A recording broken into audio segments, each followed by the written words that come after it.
in what is next. Dimension Sky. Hi. Hi. You mentioned Diego Simeone there, approaching 14 years. You're approaching 6 years at Arsenal.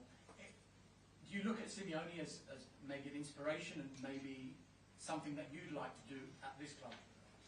Well, obviously there is someone that I look up to and learn from it in many situations. And what is for me outstanding is his passion. I think for how long he's been in the game and in the same club with the same players, how you still have that handle and that capacity to transmit such an energy and willingness to win. And then, yeah, it's a very tough environment that we live in, and to keep convincing players, you have to be extraordinarily well. I don't know him personally, but everything that I heard about him is that he's so good at doing that. That's the reason, one of the reasons why you are able to sustain at that level. He's been linked with the Premier League on numerous occasions. Is he someone you'd like to see come to the Premier League? He's going to get tougher. We have enough and super good managers here, so I don't know. That will be completely up to him. If one day he wants to experience that, what I can say is that what I've seen and after analyzing the team, how well they are coached. Just reflecting on your last 3 games in the Premier League, there's 1 point from those 3 games last season. You've got 9 out of 9 this time. What's changed and what lessons have you learned, not just from those games, but from last season? Well, we have to obviously get as much information as we can and understand the reasons why we dropped at some points there, and then try to implement them. But to be fair, sometimes from a draw to a win, there are details and things that have to go your way. But it's true that the team shows a different kind of maturity, threat, and probably conviction at this stage, but it's still very early. We have to do it now for another 30 games, and that's going to be the objective. You say it's very early. The bookies have already made you the favourites for the title. Do you embrace that?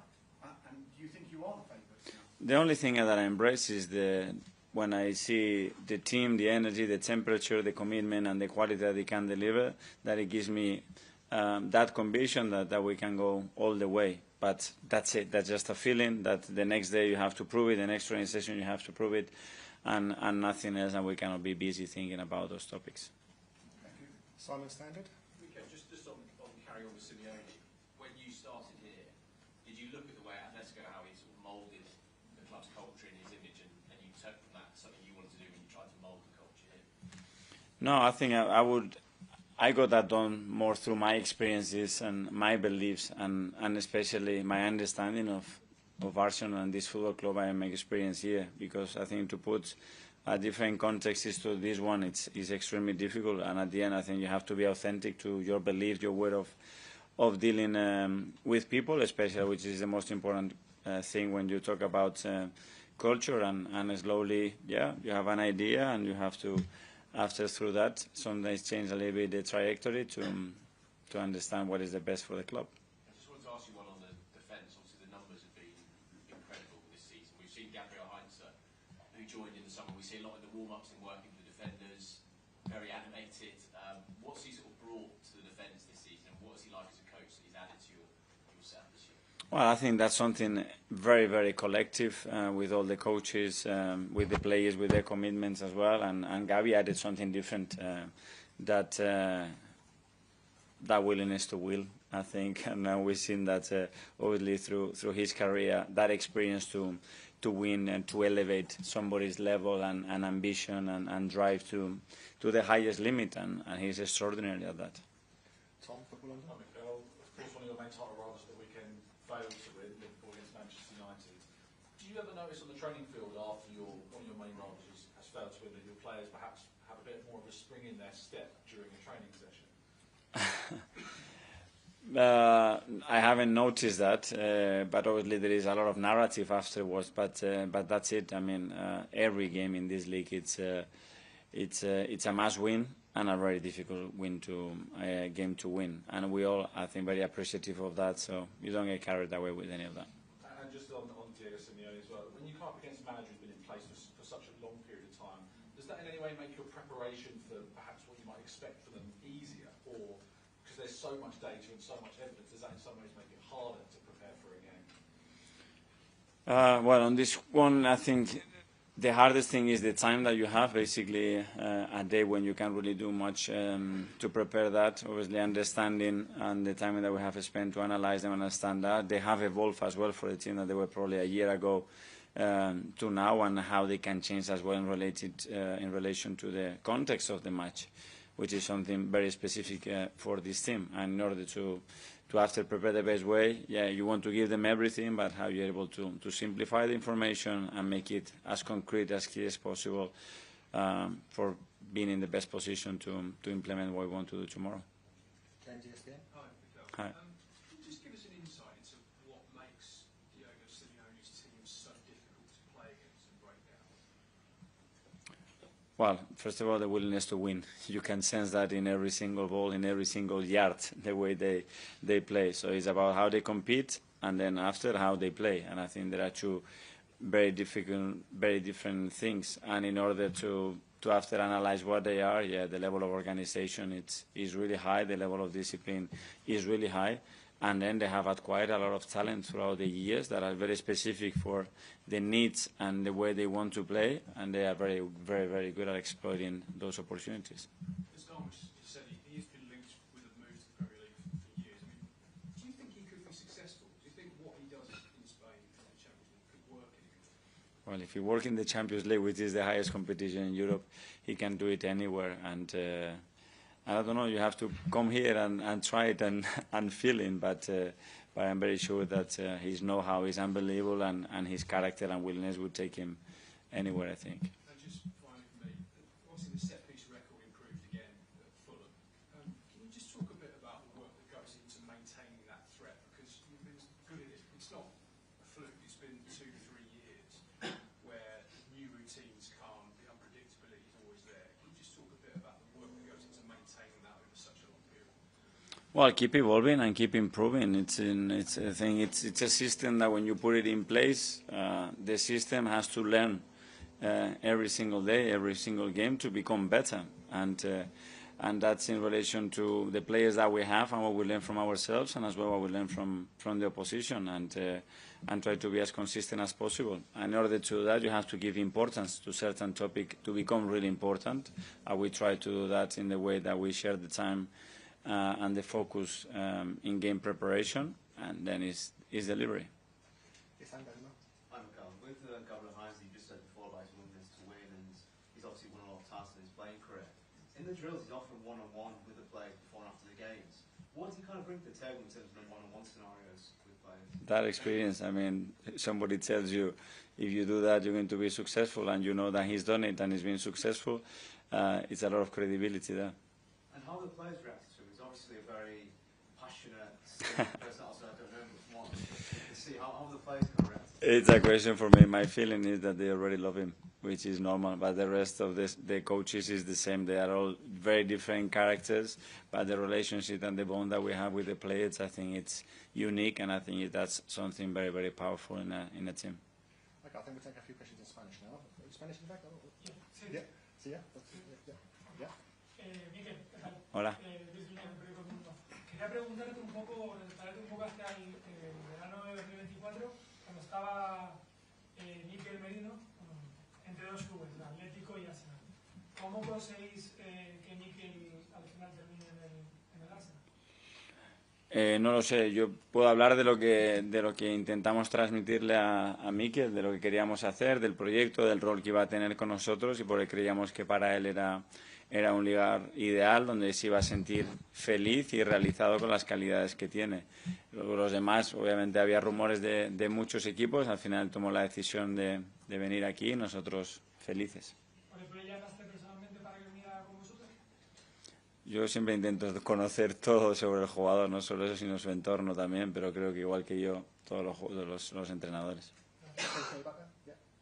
Hola. Me gustaría preguntarte por Gabriel Magalhães, porque no hay jugador con tantos minutos en esta temporada por Arsenal y dos viajes muy largos para él contra Brasil. Llegó, jugó contra Fulham. ¿Qué rol, qué papel también de lideranza Gabriel tiene hoy? Bueno, para nosotros es un jugador fundamental, uno de nuestros capitanes, y creo que se lo ha ganado a pulso. Creo que hay un ejemplo muy bueno, aparte de los viajes que hizo y del esfuerzo que hizo para estar el día del Fulham en las mejores condiciones, que empezó el partido sin ser su mejor versión. Y a partir de ahí cómo creció, y eso demuestra madurez, demuestra mucha personalidad y al final influye en el resultado de una manera muy importante con el cabezazo que pone en el gol de Leo.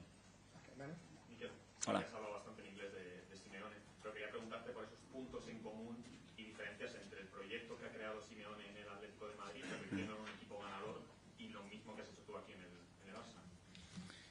Bueno, no lo sé, porque hay que conocer muchos detalles. La percepción mía es de admiración y el nivel de consistencia a nivel de resultados, de identidad, de trabajo, lo que transmite tanto el club como el equipo durante tantos años, algo de una dificultad tremenda y me imagino porque él es muy bueno, porque estará rodeado de gente muy buena alrededor y porque al final ha inculcado dentro del club esa mentalidad que se sostiene en el tiempo.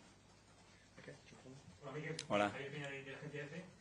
Llegáis líderes, solo 3 goles encajados en Premier, en Champions también habéis encajado goles. En toda la temporada habéis perdido una vez contra el Liverpool. No sé si el equipo llega en el mejor momento para acercarse al Atlético. Bueno, creo que estamos en un momento bueno, pero luego vamos a enfrentarnos a otro rival que nos va a exigir muchísimo y mañana vamos a tener que demostrar que estamos en el mejor momento. Y al final esto va de lo que viene después. Sabemos el rival que vamos a tener delante, tenemos perfectamente claro lo que queremos hacer y la dificultad de ello, pero el estado emocional del equipo ahora mismo es bueno. Okay, last two in this section. Firstly, we've got passes. ¿Qué tal, Mikel? Hola. Desde Televisión, preguntarte, entendiendo que Atlético de Madrid es un colectivo y que tal vez desde el envío anímico cambió a partir del derbi, pero un jugador relevante, y no hay que ser brujo, pero Julián Álvarez. ¿Qué nos puede decir un futbolista como Julián Álvarez que está dando un nivel superlativo para aparecer en esta temporada en específico? Bueno, tiene varios, has puesto uno en particular que ya hemos visto lo que ha hecho porque lo teníamos muy cerquita aquí en Manchester hace muy poquito y lo que ha hecho con la selección está claro. Al final para competir y para alcanzar el nivel que han alcanzado ellos, a nivel individual necesitas jugadores que marquen la diferencia y ellos tienen varios de esos. Okay, finally in the live section. Mikel, Hola. te comentaba el compañero un caso que pasó en 2024 con un jugador como Merino que se decantó por el Arsenal en vez de fichar por un equipo de Madrid. Este verano podríamos hacer algo similar con Martín Zubimendi, que llega al Arsenal este verano también, pues pudiendo tener la posibilidad del Real Madrid, que estamos muy interesados en él. Primero, cómo convencer, en el caso de que pasó con Merino, pues cómo convencer a Zubimendi, y después cómo valoras tú su llegada a la Premier, porque siempre se habla mucho de la necesidad de adaptación que tiene esta liga, pero parece que Zubimendi estaba hecho para jugar en este Arsenal, y si es la pieza que le faltaba a este equipo para terminar de funcionar. Bueno, yo creo que más que convencer, al final es transmitirle la idea que tenemos con él, el por qué creemos que es el jugador ideal para nosotros y el contexto que él se va a encontrar. Al final es una decisión muy personal. Creo que el mayor poder que tenemos como club es nuestra historia y lo que transmite. Y a partir de ahí nosotros le tenemos que dar matices para que se imagine una vida alrededor nuestro. Y a Martín lo vi enseguida convencidísimo de que quería venir y que se sentía lo que le tratábamos de transmitir, que él se lo sentía. Y luego es verdad lo que has dicho, sobre todo por esa posición, y yo he visto muchos venir durante más de 20 años a esta liga y es una posición muy difícil donde asentarse porque no es una cuestión solo de jugar, es una cuestión de rol, de jerarquía, es una posición que requiere muchas cosas y creo que Zubi lo ha hecho de manera muy rápido, ganándose el respeto de todos y sintiendo esa parte muy cómodo desde muy pronto, cosa que es muy difícil aquí. Okay, that finishes as live. We'll now go to a few for 10:30 tonight. Kick off with John Simeone. Hello. Hi. You've spoken a lot about Diego Simeone, and we all know what a passionate guy he is. I'm sure you saw what happened at Anfield with the crowds. And I just wonder, on a managerial level, manager to manager, how difficult it must be at sometimes when you're on the touchline not to react, particularly when the crowd's right on top of you. It must be a test.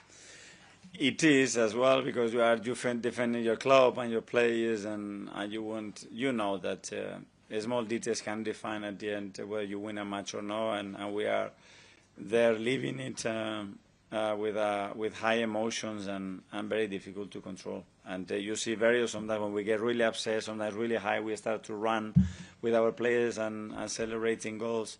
I think it's something natural. I think it has to be understood when it's done in a respectful way, as always. And from my experience, I think over the years, try to be a little bit calmer, but there are moments that obviously is not easy. We know also what a passionate guy you are, as you say, just then. Is that arguably been one of your toughest challenges to actually, I mean, you're known as being quite sensible on the touchline in the most respectful way, but equally, has that been one of the hardest things about keeping it together? Yeah, especially the side that it doesn't give you much and it can take things to you or for the team, especially when you react in a way that is not necessarily good. I think because I think we have a responsibility as well to lead with an example, and sometimes I've done it. I made mistakes on that, so try to learn from there and try to not to do them again. Dave? I wanted to talk to you about Simeone. Actually, you mentioned the clear identity that his team have got. I just wonder, in your own words, if you can expand a little bit on what that identity means to you.